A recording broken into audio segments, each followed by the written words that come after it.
David Grayson had always known peace was an illusion. Even on the idyllic colony of Serenis IV, nestled on the fringe of the Galactic Federation, the weight of his past lingered like the smell of gunpowder on a sniper's hand.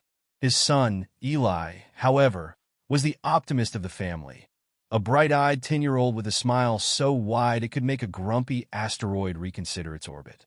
"Dad, when I grow up, I'm going to explore the stars," Eli announced one evening, holding up a crude telescope he'd cobbled together from spare parts. "I'll discover alien civilizations and make friends with everyone." David smirked, ruffling Eli's hair. "Aliens don't play nice, kid. Trust me, I've met a few." Eli rolled his eyes in exaggerated exasperation. "That's because you probably scared them off with your serious sniper face." He squinted, mimicking David's trademark steely glare, though it only made him look like a constipated chipmunk. "Serious sniper face gets things done," David said, chuckling despite himself.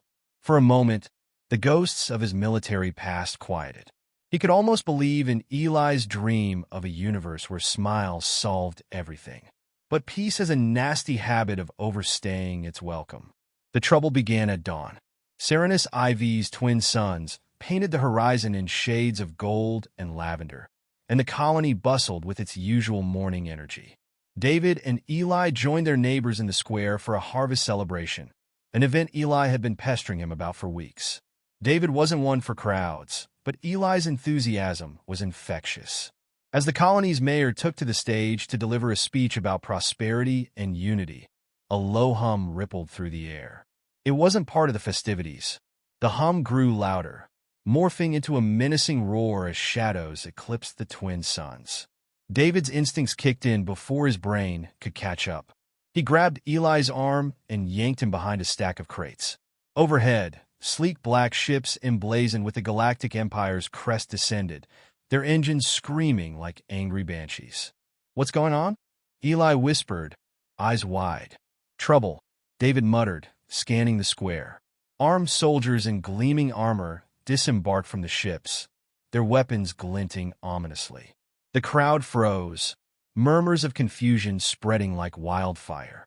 A tall alien figure emerged from the lead ship, his angular face framed by a jagged crown of bone-like ridges. General Xa'thar. David recognized him immediately from the news feeds, an Empire enforcer known for his brutal crackdowns. "Citizens of Serenis IV," Xa'thar's voice boomed, amplified by a device on his armor. "Your compliance with the Empire's regulations has been deemed insufficient. As a reminder of our authority, certain adjustments must be made." David's gut clenched. He didn't like where this was heading. The soldiers fanned out, confiscating goods, dismantling equipment, and shoving aside anyone who dared protest. A farmer near the stage argued with one of the soldiers, his voice rising in defiance. Xa'thar didn't hesitate. He raised a sleek energy weapon and fired. The farmer crumpled to the ground lifeless. The square erupted into chaos. People screamed and scattered, but the soldiers were swift, corralling them like livestock. David crouched lower, shielding Eli with his body. "Stay here," he whispered. "No matter what happens, you don't move." "Got it?" Eli nodded, though tears streamed down his face. "Dad, what are you going to do?" "Something stupid," David replied with a grim smile. He crept toward the stage, his years of military training making him a ghost among the panicked crowd. He wasn't armed. Retirement had dulled his edge in more ways than one. But he wasn't about to let some alien overlord turn his home into a massacre. But then it happened. One of the soldiers near the crates spotted movement. Eli, in his fear, had shifted ever so slightly, just enough to draw attention. "Boy," the soldier barked, aiming his rifle. "Step out now." Eli froze, paralyzed. David's heart thundered in his chest as he changed direction, sprinting back toward his son. But Xa'thar noticed the commotion and raised a hand, signaling the soldier to stand down. The general himself approached Eli, his predatory gaze locking onto the terrified boy. "What's your name, human?" Xa'thar asked, his voice dripping with contempt. "Eli," the boy stammered. Xa'thar tilted his head, as though the name itself offended him. "You're a small example of a large problem." Rebellion begins with the weak thinking they are strong. He lifted his weapon. "Don't you dare!" David roared, breaking cover. But it was too late. The shot rang out, a searing bolt of energy that struck Eli square in the chest. The boy crumpled like a discarded rag doll, his telescope clattering to the ground beside him. Time fractured. David reached Eli in what felt both like an eternity and an instant, gathering his lifeless body in trembling arms. The world dissolved into static, a high-pitched whine of rage, grief, and disbelief.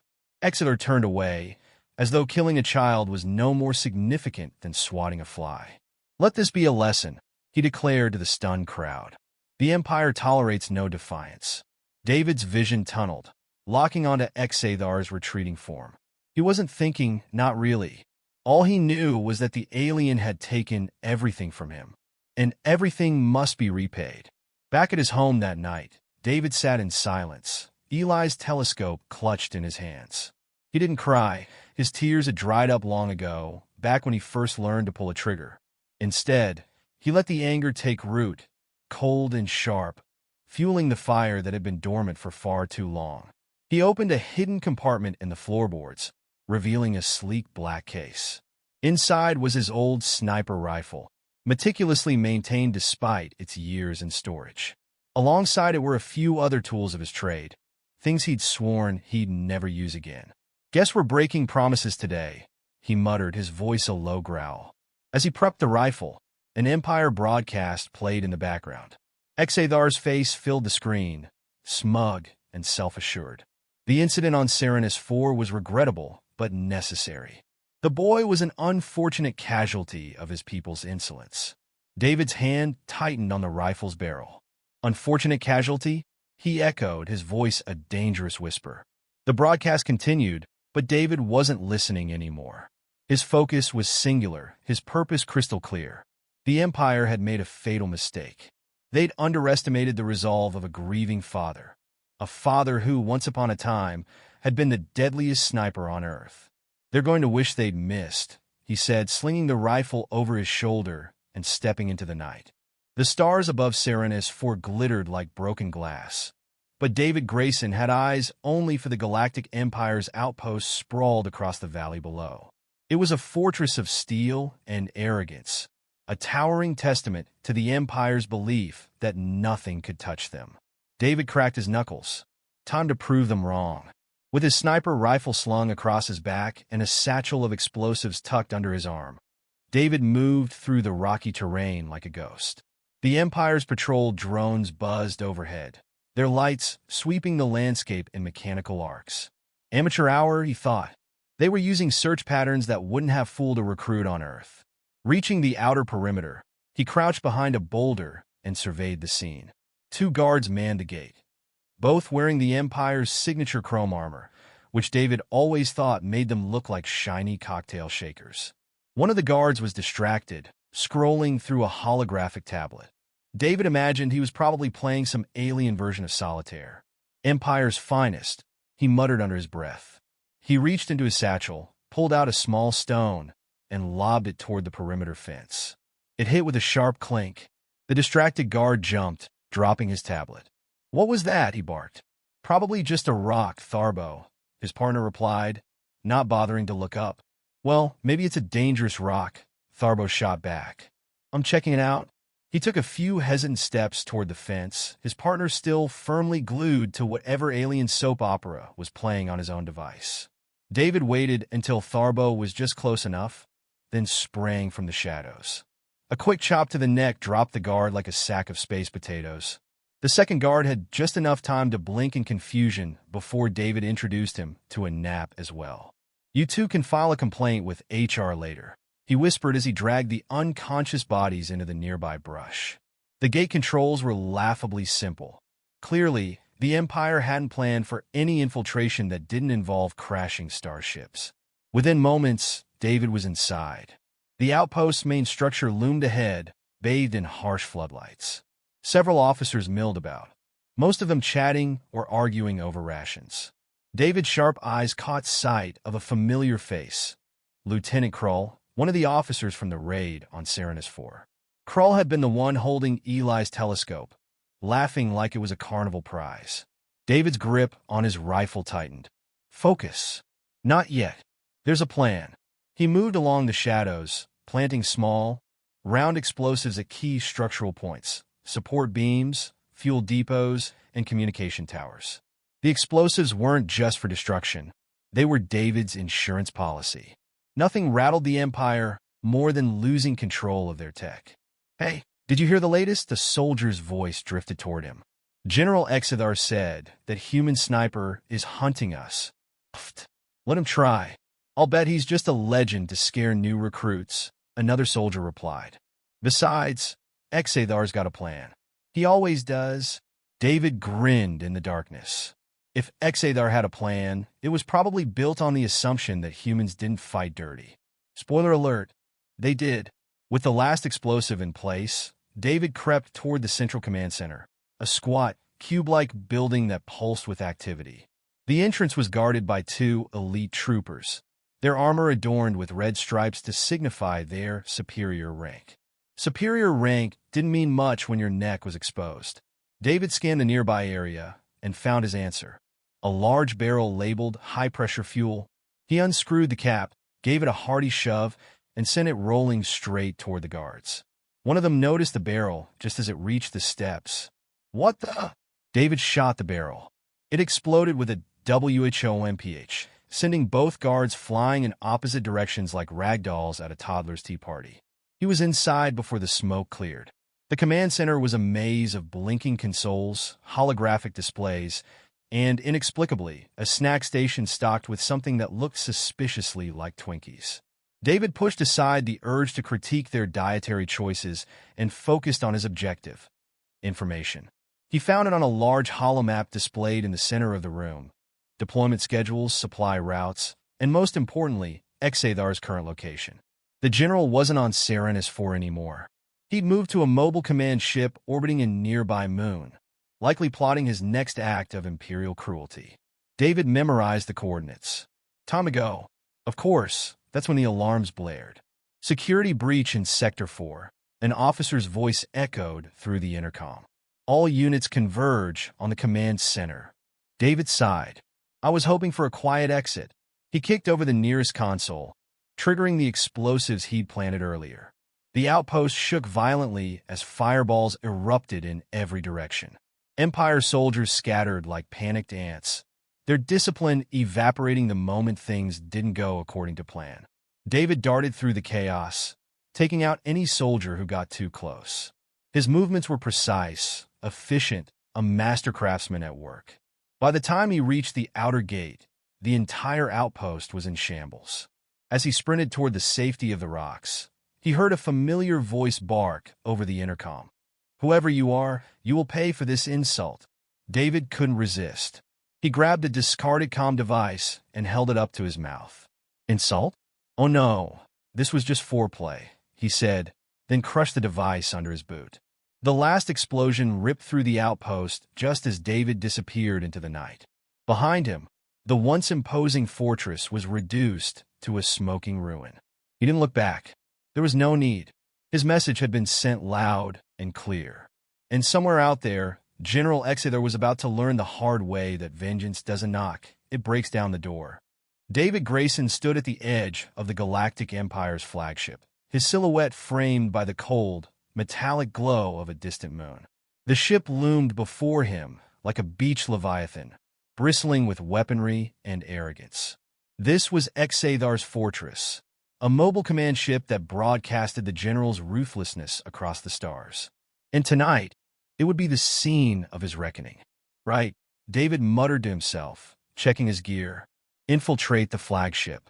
Find the guy who killed my son. No big deal.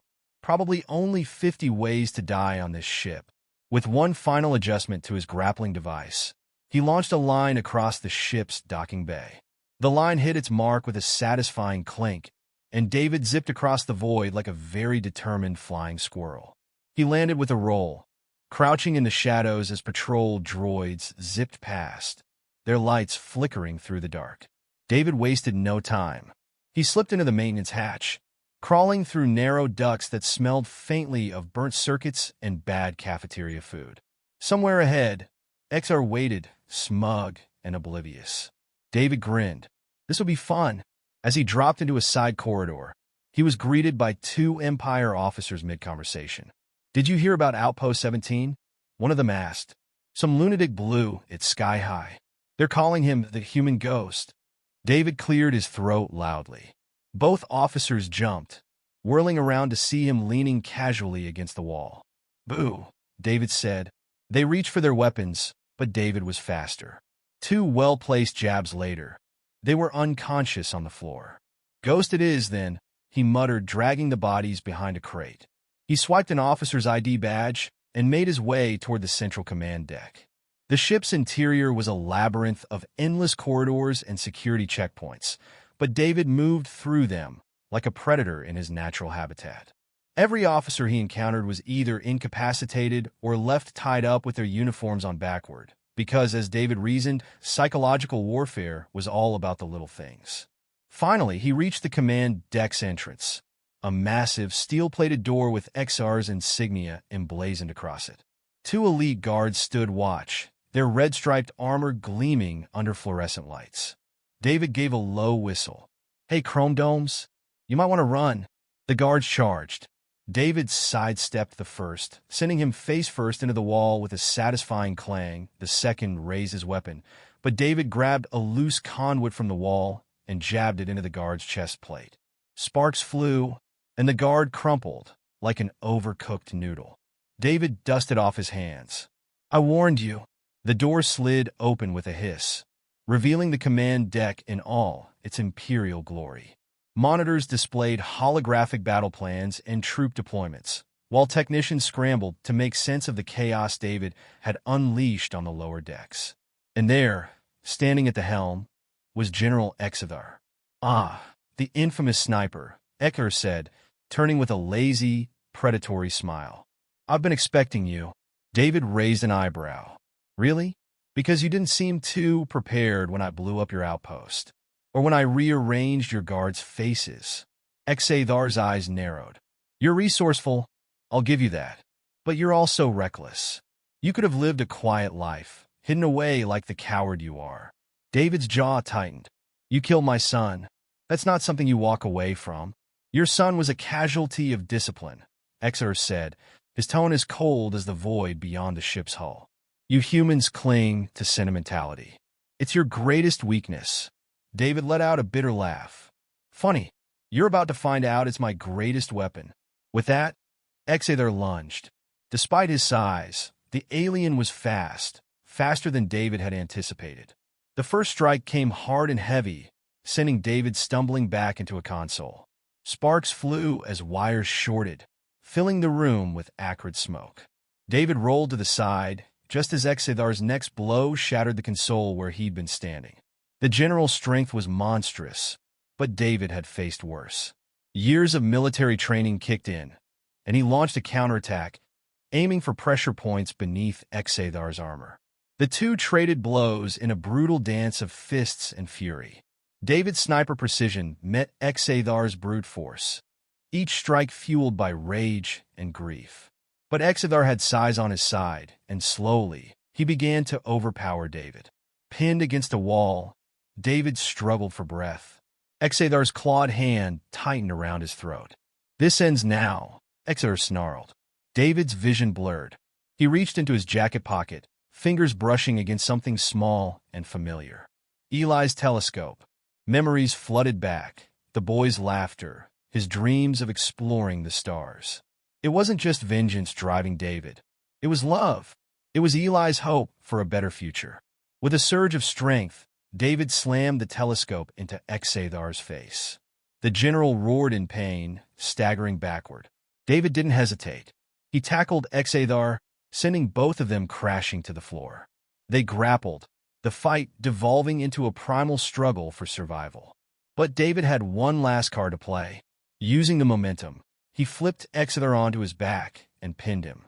"You think humans are weak," David said, his voice low and dangerous. "But we're not weak. We endure." Xa'thar sneered. "Do it then. Finish it." David raised his fist, but something stopped him. Eli's voice echoed in his mind. Asterisk, I'll make friends with everyone. Asterisk, killing Xa'thar wouldn't bring Eli back. It wouldn't heal the wound in his heart. But sparing him, choosing mercy over vengeance, that was something Eli would have believed in. David stood, letting Xa'thar go. I'm not like you, he said quietly. And I'm done with war. Xa'thar glared but didn't move. For the first time, fear flickered behind his eyes.